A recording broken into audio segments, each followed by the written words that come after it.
Bonjour à tous. Alors, la vidéo que je m'apprête à faire, que je dois faire depuis très longtemps, ben, ça fait peut-être même plus d'un an hein, que chaque fois je me dis, il faut vraiment que tu fasses cette vidéo.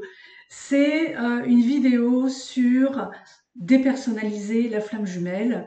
Euh, c'est la flamme jumelle n'est pas une personne, la flamme jumelle est une fréquence vibratoire, un spectre de fréquence vibratoire.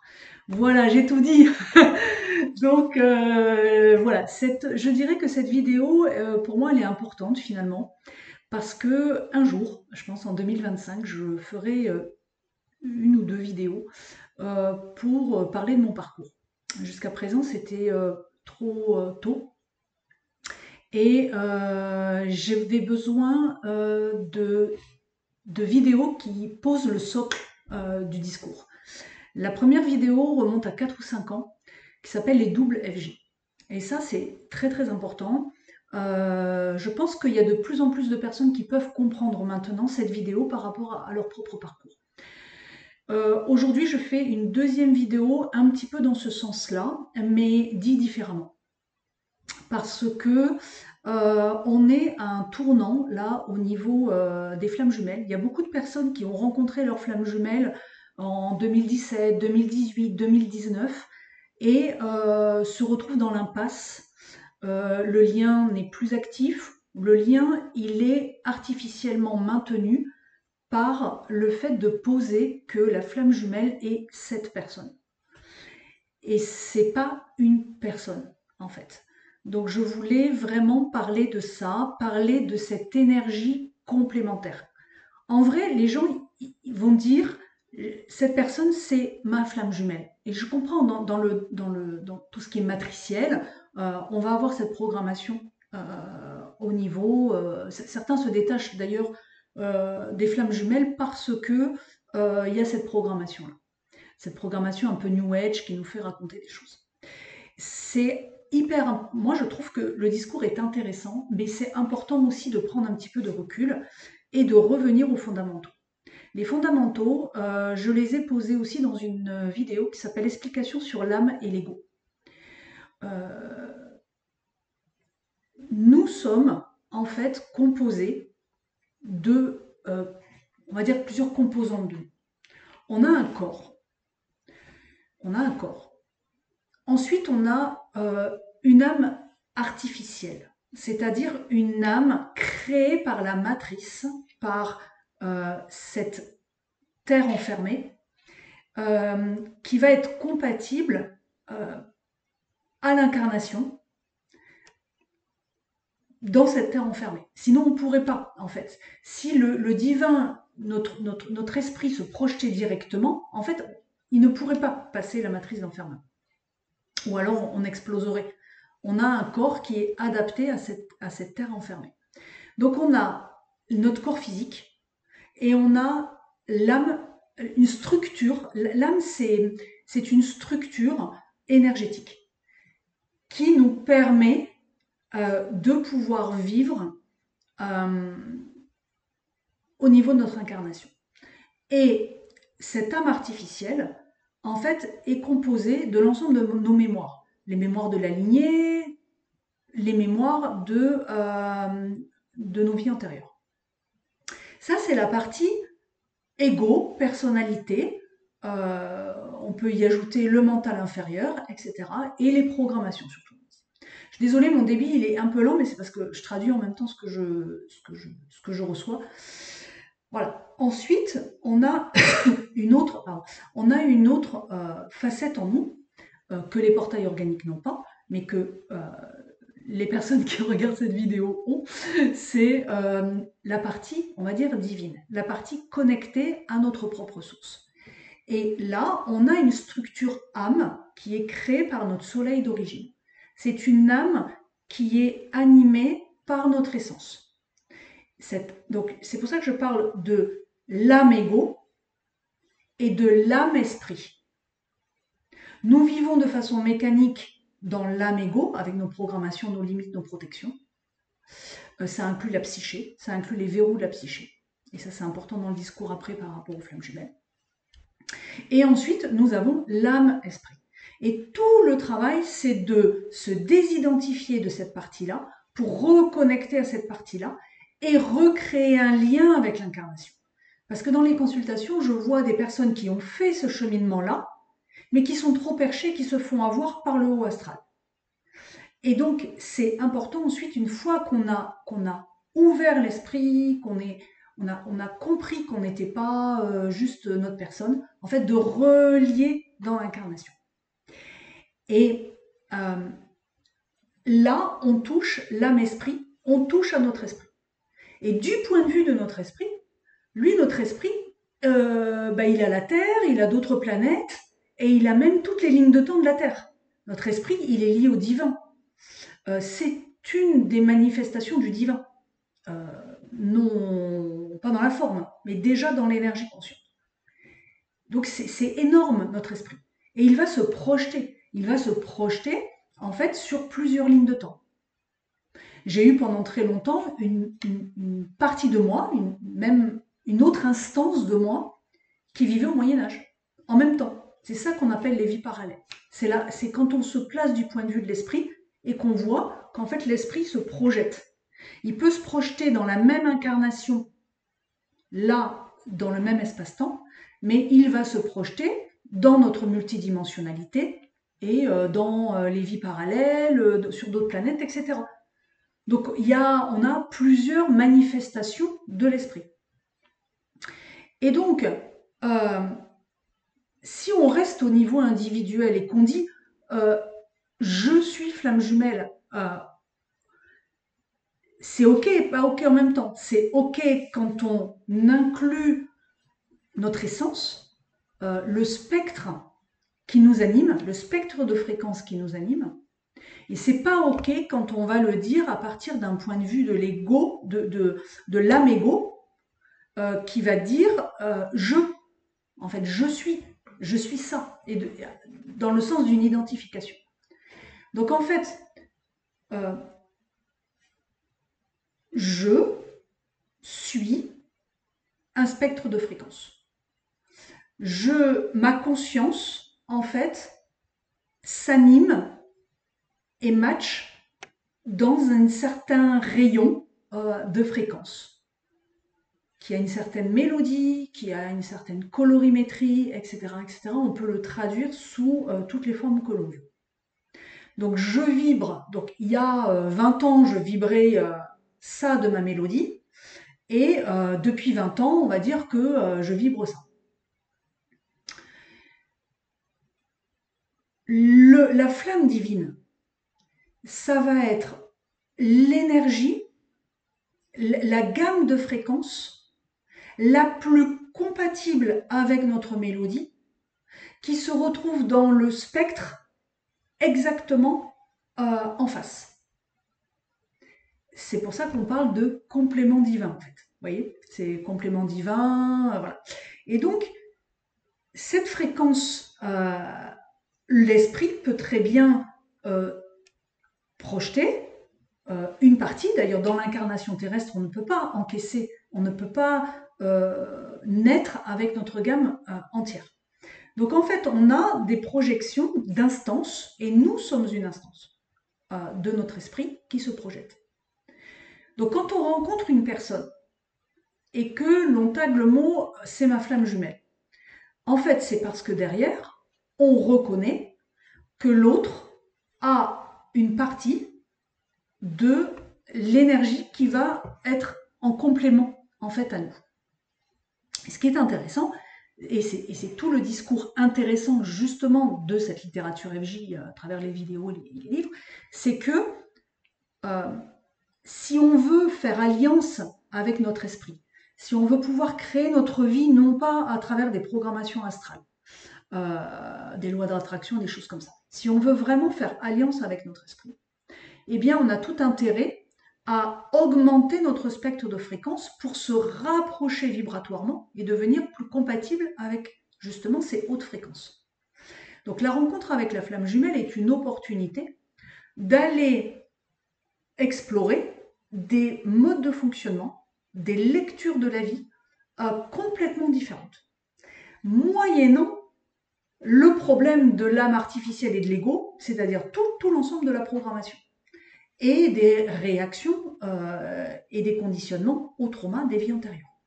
Donc c'est pour ça que c'est très très lourd quand on rencontre la flamme jumelle, c'est que on va avoir à la fois un mode de fonctionnement complètement différent parce que on est sur une gamme de fréquences complémentaires à nous. Donc c'est pas du tout notre programmation. Et on se retrouve avec les limitations de la personne qui vont nous renvoyer nos propres limitations. Donc du coup, c'est pour ça que c'est très très souffrant.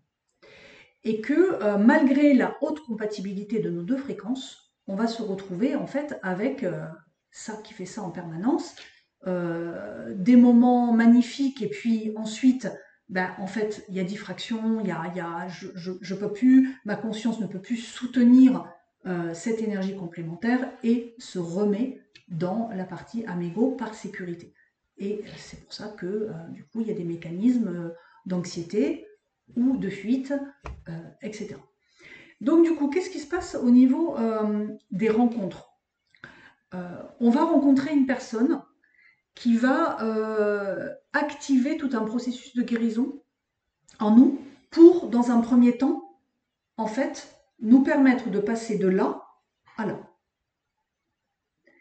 Et on va le faire avec un jeu de miroir qui est très intense et qui parfois l'est tellement trop que par mesure de protection, les guides en charge de notre évolution personnelle s'occupent de créer des disputes ou pour créer une séparation de façon à ce que l'on revienne à soi pour pouvoir faire ce travail-là.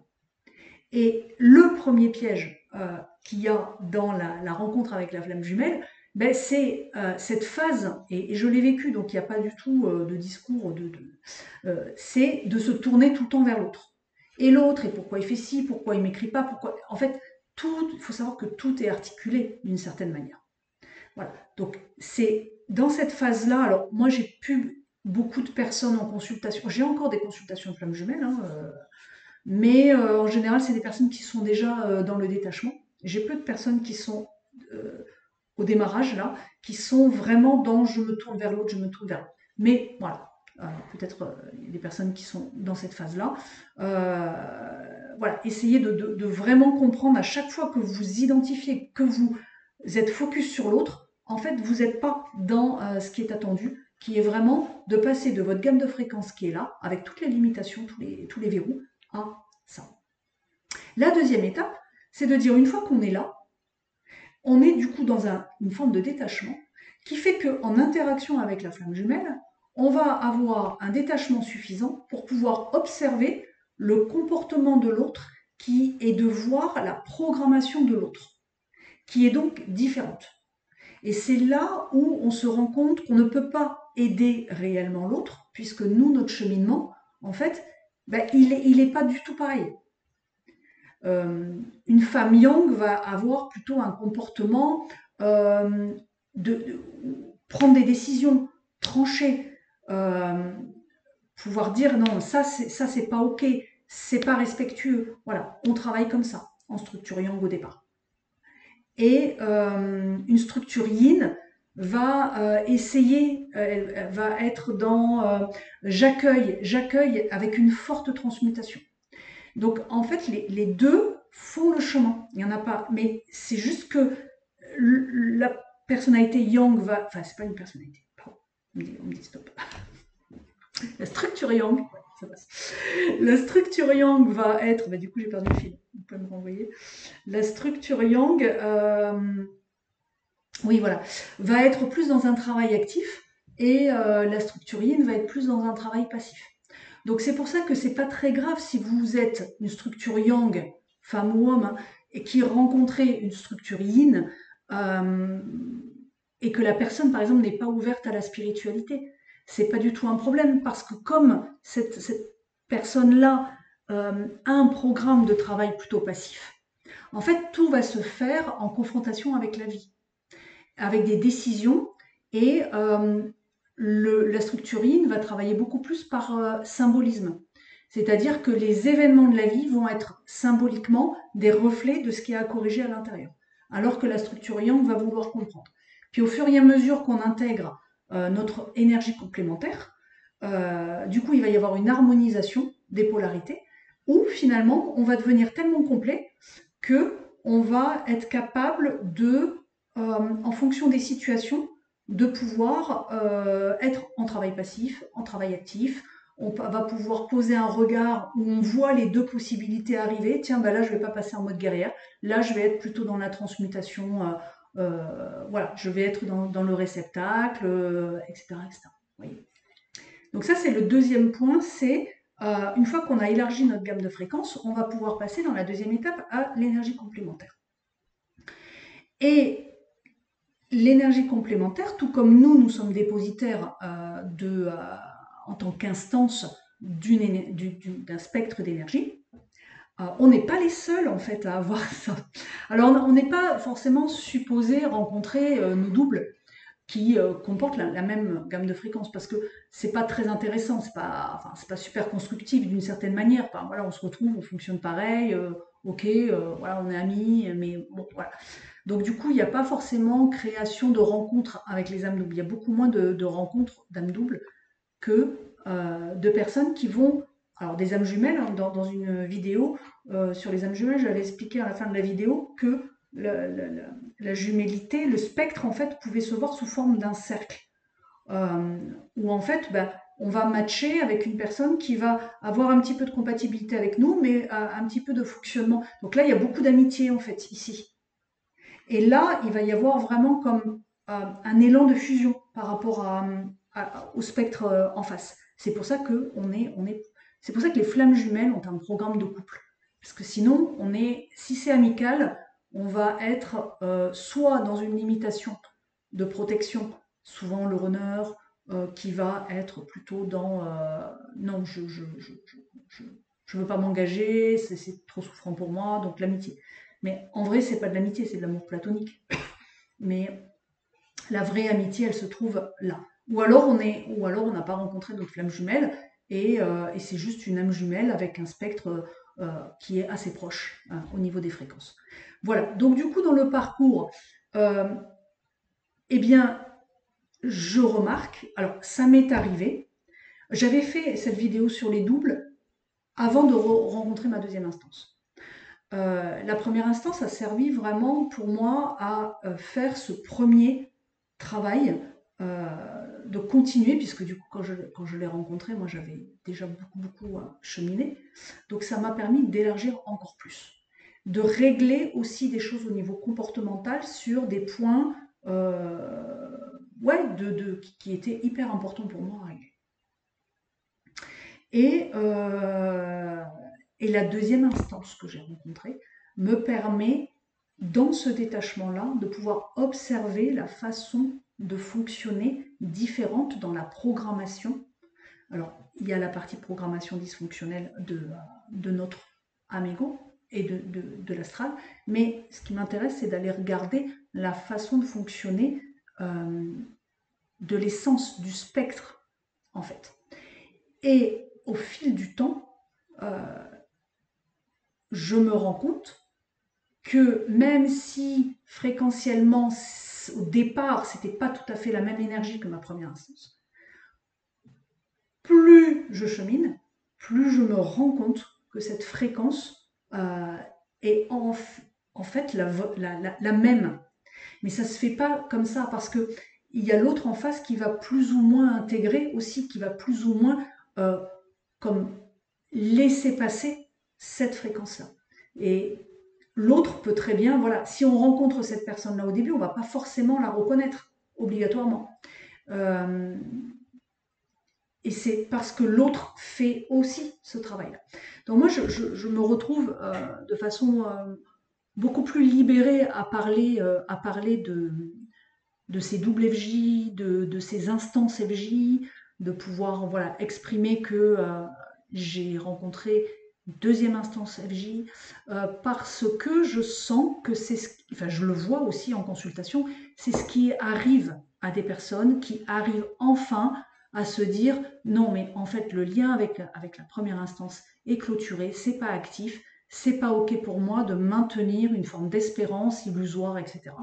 Et donc, je suis beaucoup plus libérée d'en parler en public, alors qu'avant, c'était plutôt dans les consultations en fonction de ce qui se jouait pour la personne. Et donc, voilà, c'est vrai qu'il y a 4 ou 5 ans, la vidéo sur les doubles a été bien accueillie par des personnes, soit qui me faisaient confiance parce que voilà, j'ai ma petite communauté que j'embrasse, soit parce que c'est des personnes qui sentaient, qui ne comprenaient pas forcément, mais qui sentaient vibratoirement que c'était juste comme, comme quelque chose, comme on se ressouvient qu'il y a quelque chose comme ça. Après, cette vidéo, elle n'est pas parfaite, hein. Elle est dans ce que je ne l'avais pas vécu encore, je l'avais téléchargée. Donc, du coup, avec les filtres possibles, etc. Et puis le fait que ça passait pas dans le New Age de l'époque. Voilà, maintenant je l'ai expérimenté, je le vibre depuis un moment, et donc du coup c'est OK pour moi d'en parler. Et je trouve que ça permet de vous délivrer aussi quand vous accueillez ça. D'abord, ça vous permet aussi d'aller regarder un petit peu qu'est-ce qui se passe quand on regarde du point de vue, non pas de la personne, dans le je suis flamme jumelle, mais du point de vue de l'esprit qui va voir le je projette en fait. Et du coup, en toute humilité, je suis une des instances de mon esprit, et c'est complètement OK. Et je trouve que ça aide aussi à se désidentifier de cette partie amégo et de pouvoir dire je suis cette fréquence, je suis cette vibration. Et ce que je veux, c'est que vivre ma vie au quotidien au maximum en animant cette vibration. Et quand j'anime cette vibration, je fais alliance avec mon esprit. Et du coup, c'est pas que j'ai plus d'épreuves, même si j'en ai beaucoup moins qu'avant, c'est que les choses s'articulent de façon extrêmement parfaite, même dans les épreuves, même dans les limitations. Et ça apporte un... Enfin, ça fait hyper longtemps que j'ai pas été stressée, par exemple. Je ne sais plus être stressée parce que j'ai fait alliance, en fait. Et que du coup, la vie, elle s'écoule à travers moi. Elle s'écoule en moi, à travers moi. Voilà. Et donc voilà. Donc tout ce chemin, c'est un chemin de se dépersonnaliser, de se désidentifier. Des fois, j'ai le mot qui passe à moi. Se désidentifier de cette partie amégo pour pouvoir aller voir les choses d'un point de vue plus haut. Et puis, ce qui fait mécaniquement augmenter notre gamme de fréquences de notre esprit en nous. Et ensuite, travailler vraiment dans cette tolérance à l'autre, dans cette acceptation qu'il n'y a pas qu'un chemin et que l'autre nous ouvre l'esprit, nous ouvre à d'autres modes de fonctionnement et ça ouvre un espace après de co-création. Ça ouvre un espace évolutif qui est extrêmement intéressant. Et il y a 2 ans maintenant, je disais à des amis qui me parlaient de ma FJ, de la première instance, je disais mais on ne peut pas se réunir, on ne peut pas créer quelque chose de beau sur un champ de mine.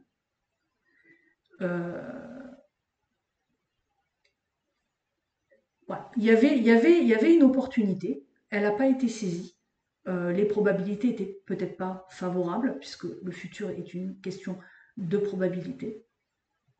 Mais voilà, je suis très heureuse de là où j'en suis.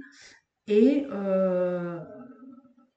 L'idée, c'est pas de coller à chaque nouvelle rencontre que vous allez faire le terme FJ, puisque il se peut que le chemin soit de rencontrer, je sais pas, alors peut-être pas une relation karmique, je sais pas, soit ça peut être une fausse flamme jumelle, soit ça peut être une âme sœur ou une âme jumelle par exemple, mais ou une rencontre cosmique, vous voyez, voilà, quelqu'un avec qui on a vécu sur d'autres planètes ou des choses comme ça.